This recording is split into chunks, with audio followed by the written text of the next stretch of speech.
오직 1위를 위해 달리는 선거 레이스에서 유독 2위 징탈전이 불꽃 튀고 있습니다. 민생 속으로 뛰어든 안철수 후보가 좀 고전을 면치 못하는 거 아니냐. 저는 이번에 안철수 후보가 선거운동을 하는 걸 보고 아, 이 후보는 한마디로 이 정치를 모르는 후보다.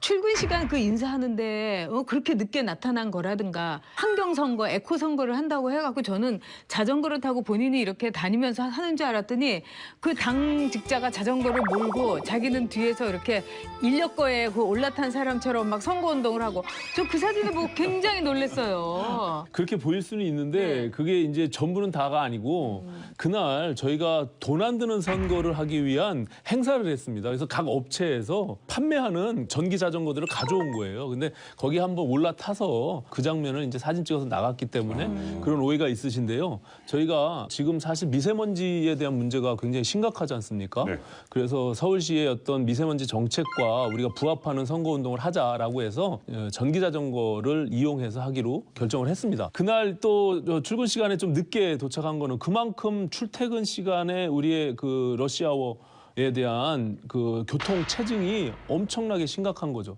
사실은 지하철을 타고 왔으면 좋았을 것을 차량을 타고 이동하다가 한 20분 정도 지각을 하는 경우가 있었는데요. 그걸 지금 문제 제기하고 계신 겁니다. 네, 문제 제기를 안 할 수가 없는 게 안철수 후보는 표를 달라는 사람이에요. 표를 주는 사람이 아니야. 그러면은 적어도 일찍 와서 기다려야 되는 거예요. 그게 기본적인 자세고 그다음에 이제 정치에 대한 그 센스라든가 최소한의 감만 있으면은 아마 다른 후보 같으면은 자전거에 올라타지 그 뒤에 여기서 손 들라고 해도 그걸 안 해요. 그런 게 감이에요.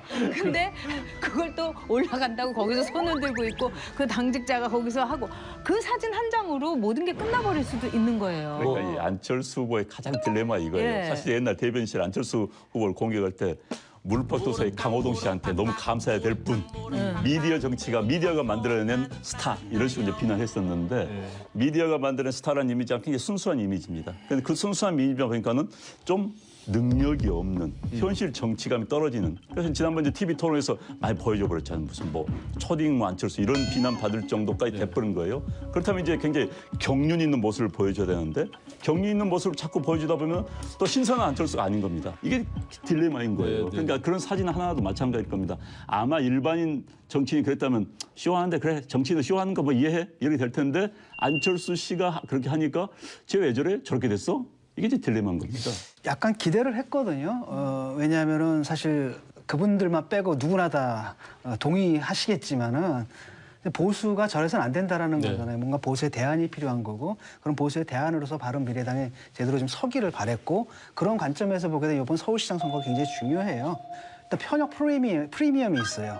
거기다가 지금 뭐 대통령에 대한 지지율이 이렇게 높은 상황 속에서 여당이 이긴다라는 건 사실 굉장히 힘들잖아요. 그렇다고 한다 결국 2등을 누가 하느냐 이게 굉장히 중요한 싸움인데 사실은 안철수 후보가 등장해서 이건 아니다. 거기서 종지부를 찍고 우리가 좀 보수가 거듭나겠다라는 이런 메시지만 던진다 하더라도 이제 2위로 달릴 수가 있을 텐데 그런 부분에서 상당히 좀 미흡한 것 같아요.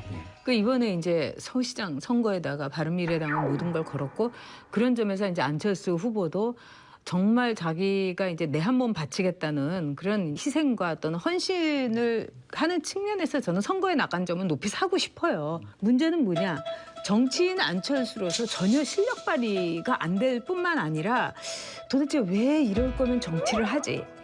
했을까? 이런 생각이 드는 거예요. 그냥 있지. 근데 이번에도 보면은 캠프 안에서 전혀 그 소통이 안 되고 그래서 뭐 하태경 의원 같은 사람이라든가 여러분들이 이제 내놓고 이제 불만을 표시하지를 않나. 그다음에 또 한쪽에서는 한 사람에 의해서 움직이고 있다. 근데 그 사람이 누구냐? 바로 사모님이다. 뭐 이런 소리도 이제 나오고 있고 이 선거라는 거는 모두가 다 같이 어울려 가지고 정말 이 함께 고생을 해야 되는데 이상하게 틀어지는 거예요. 거기다가 진수희 그 시당 위원장이 뼈저리게 후회한다고 하면서 서울시당 위원장직을 내던진 거예요.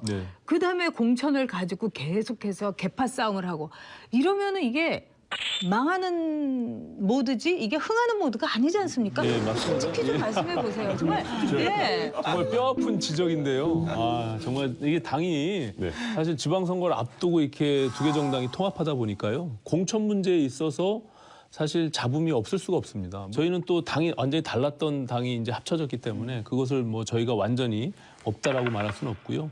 그런 과정에서 어쨌든 유승민과 안철수 두 사람이 통합의 상징이었기 때문에 이 두 사람이 공천으로 인해서 파열음을 내고 있다. 이렇게 자꾸 언론들이 이제 내기 때문에 더 어려운 점이 있고요. 당이 이제 지방선거 후에 굉장히 큰 또 위기에 처할 수가 있기 때문에. 안철수 후보의 딜레마가 뭐냐면은 이제 첫 번째는 야당 후보는 바람을 일으켜야 되는데 네. 현재 바람을 일으킬 수 있는 여건이 전혀 아니에요. 남북관계 때문에. 지방선거에 대한 이슈가 완전히 묻혀버렸습니다. 솔직히 이번 지방선거 투표를 제가 50% 미만 나올 겁니다.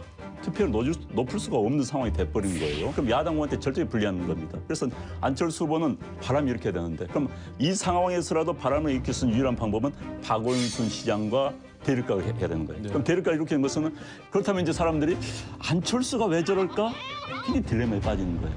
과거 언론은 보십시오. 언론이라는 것은 안철수 후보가 박원순 후보를 막 속된 말로 물어뜯으면 기사 씁니다. 네. 정책 쓰면 기사 안 씁니다. 예. 이게 이제 우리 한국 언론의 딜레마예요. 안철수 후보의 딜레마 거기에 있는 겁니다. 저희가 정책을 여러 차례 발표했는데요. 기사 안 나더라고요. 그러니까요. 그러니까 사실 안철수라는 인물이 정치의 대안으로 등장한 거거든요. 한국 정치 이거 그래서 막 앵그리버드 던지고 막 이랬단 말이죠. 그런데 정치권에 들어온 이상은 이제 정치의 대안이 아니라 대안의 정치가 돼야 돼요. 그래서 한때는 그런 기대를 우리 모았죠. 그래서 새 정치라는 이름으로 쉽게 말하면 한국 정치의 대안이 될 것처럼 우리가 이제 기대를 했는데 그 기대는 좀 깨진 것 같고요. 마지막 두 번째 기회가 온 거예요. 이제는 한국 정치의 대안은 아니다 하더라도 최소한 보수 정치의 대안은 될 수 있지 않을까. 그래서 저는 뭐 굉장히 많은 비판도 받고 그러는데 아직까지는 좀 뭐랄까 이런 실험들을 좀 옆에서 좀 지켜봐 줘야 되지 않나. 좀 따뜻하게. 굉장히 어려운 상황이잖아요. 객관적 조건 자체가 어렵기 때문에 이런 상황 자체를 갖다 좀 앞으로 잘 돌파해 나가시기를 좀 여기 응원 모드로 가시죠. 아니 하도 씹어대니까 천사야? 갑자기 천사 됐어요, 그렇죠? 모두 가게에서. 아니 저기서 막 하면 내가 이렇게 해야 되는데 내가 이렇게 하려니까 내가 하고 싶은 것보다 더 공격해. 그래. 안철수 후보가 서울시에서 텃밭은 굉장히 좋아요. 지난번 선거를 기준으로 한다면 대선 때 서울 시내에서 문재인 후보가 42%, 그다음에 홍준표 후보가 약 20%, 그다음에 안철수 22%. 서울에서만은 이겼어요. 네. 그런데 텃밭이 좋은데 그 텃밭을 못 살리고 있는 것. 네. 그게 이제 저희는 뭐 딜레마입니다. 결과적으로는 그렇게 결과가 나올 거라고 예측하고 있고요. 다만 지금 말씀하신 대로 안철수 정말 그렇게 나올 거라고 생각하세요? 아유, 말씀 들어보세요. 전 의원님 너무 까게 아니, 하는데. 그게 아니라 예, 예.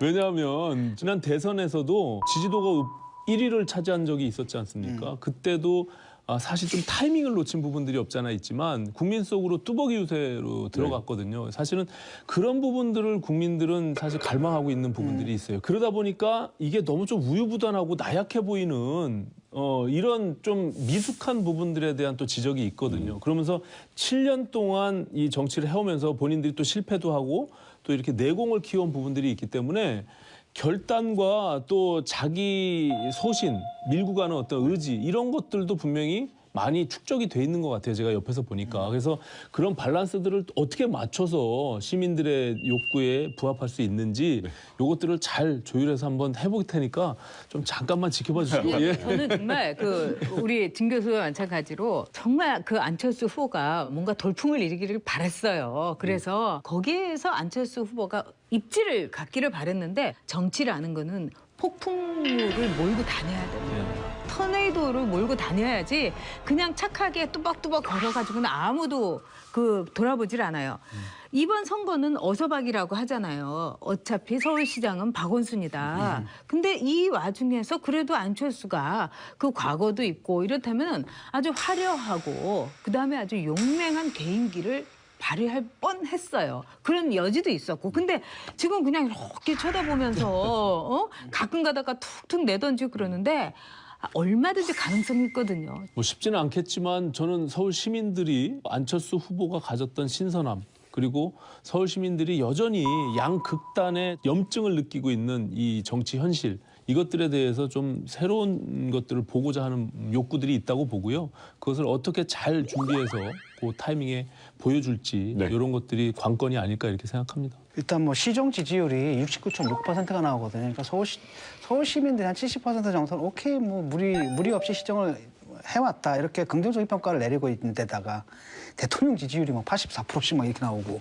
거기다가 이제 북미 회담 남북 관계 개선이라든지 픽 이슈가 있는 데다가 게다가 또 후보들 사이가 워낙 차이가 많이 나잖아요 지금. 이게 좀 비슷해야지 얘기라도 되는데 이게 너무 격차가 너무 나다 보니까 아예 얘기조차도 좀 안 되는 그러다 상황이에요. 보니까 박원순 후보가 전략 자체를요.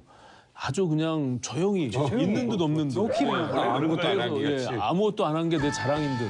그리고 저 대통령의 지지도에 기대서 좀 얄미워요. 제가 봐서는.